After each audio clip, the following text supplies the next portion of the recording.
Bonjour à tous, alors dans cette vidéo, on va expliquer ce que sont les critères de divisibilité. Mais avant ça, un petit retour en arrière pour faire un petit rappel sur comment on montre qu'un nombre est divisible par un autre nombre.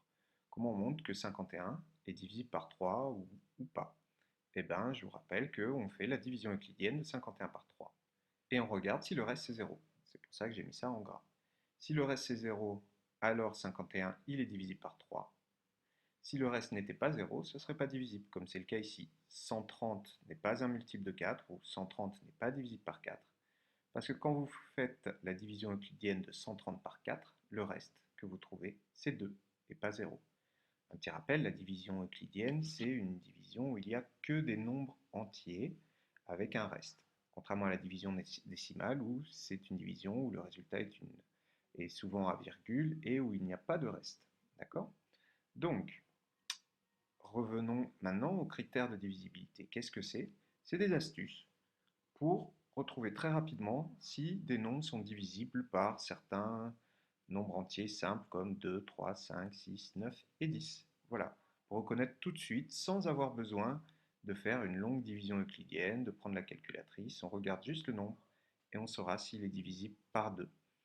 Je vous rappelle que les nombres divisibles par 2, c'est ce qu'on appelle les nombres pairs. Alors, comment on sait si un nombre il est divisible par 2? Ça, vous le savez.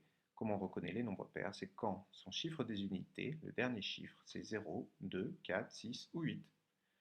Ça permet de répondre très rapidement.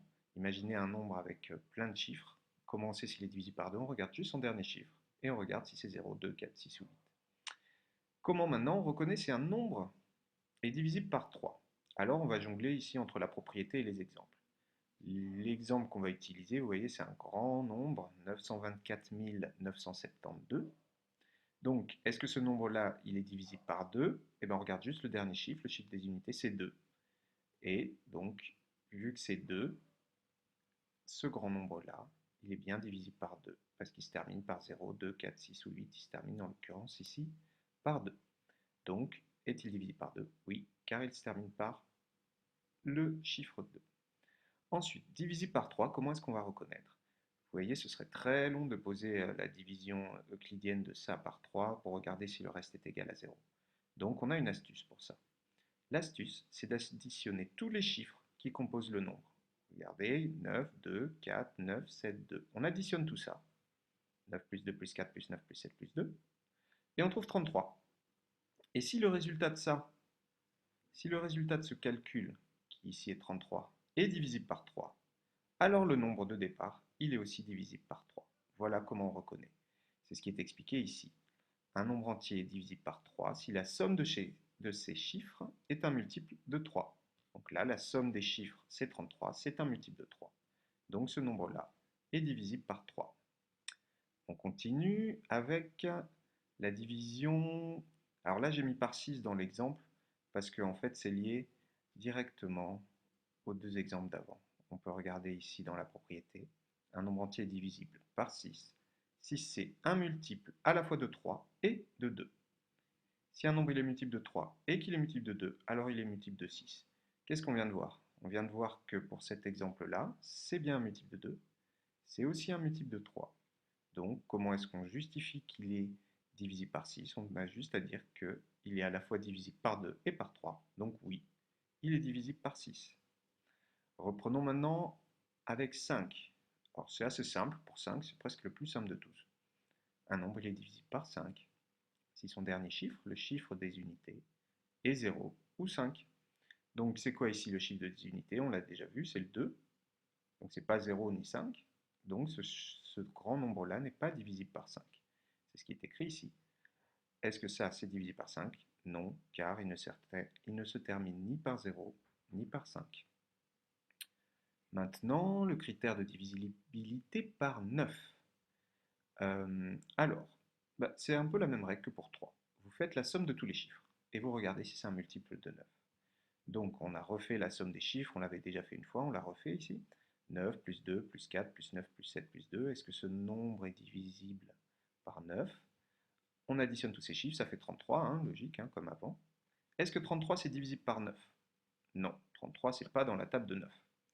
Donc Ce grand nombre-là, 924 972, non plus, il n'est pas divisible par 9 parce que la somme de ces chiffres, qui est égale à 33, n'est pas divisible par 9. Et il nous reste le dernier, qui est en fait, c'est celui-là le plus simple de tous. Est-ce qu'un nombre, il est divisible par 10? Eh bien, oui, si son dernier chiffre, c'est 0. Et donc, est-ce que ce nombre-là est divisible par 10? Non, car son dernier chiffre n'est pas par 0. Donc ça, c'est à apprendre par cœur, et ça nous permettra de retrouver très rapidement, et on en aura besoin à l'avenir, si des nombres sont divisibles par 2, 3, 5, 6, 9 ou 10. Alors un petit coup d'œil sur les exercices. Il y a deux exercices dans cette séance, celui-ci, le 7 et le 8.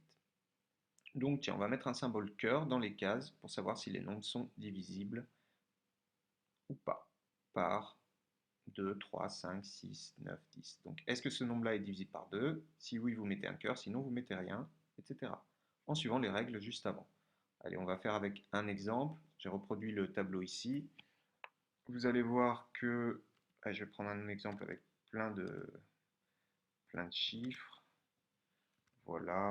Hop. Je viens de faire au hasard. Alors, est-ce que ce nombre-là, il est divisible? Attendez, je vais peut-être changer un petit peu parce que si ça se trouve, il va être divisible par rien du tout celui-là. Donc, on va mettre un 0. Est-ce que ce nombre-là, il est divisible par 2? Eh bien oui, parce qu'il se termine par 0. Or, pour qu'il soit divisible par 2, il faut qu'il se termine par 0, 2, 4, 6 ou 8. Il se termine par 0, donc c'est divisible par 2, on mettrait un cœur. Est-ce que c'est divisible par 3? On fait la somme de tout ça. 4 et 2, 6. 6 plus 5, 11, plus 7, 18, plus 8, 26, plus 0, toujours 26. Quand on fait la somme de tous les chiffres, on obtient 26.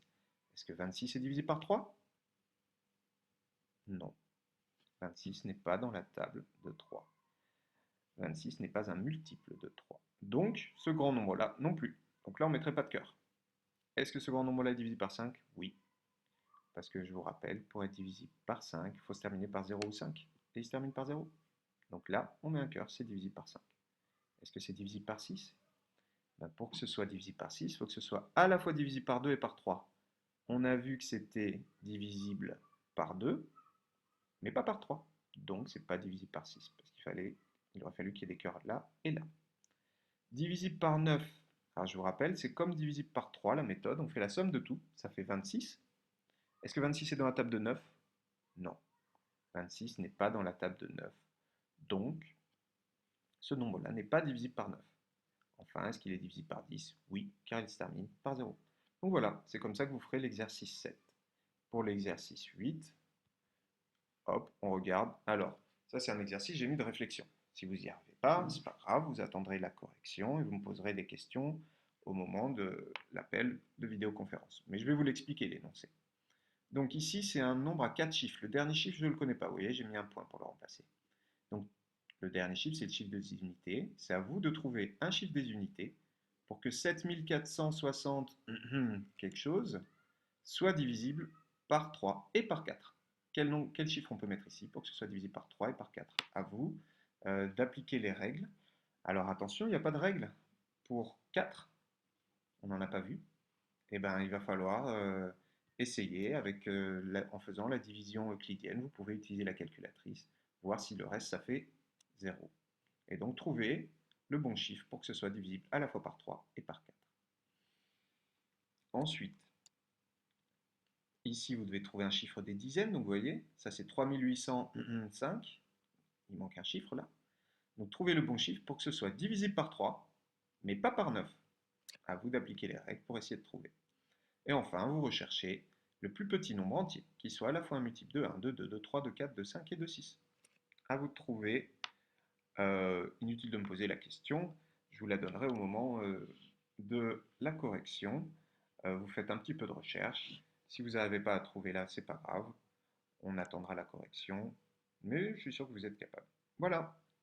Bon courage.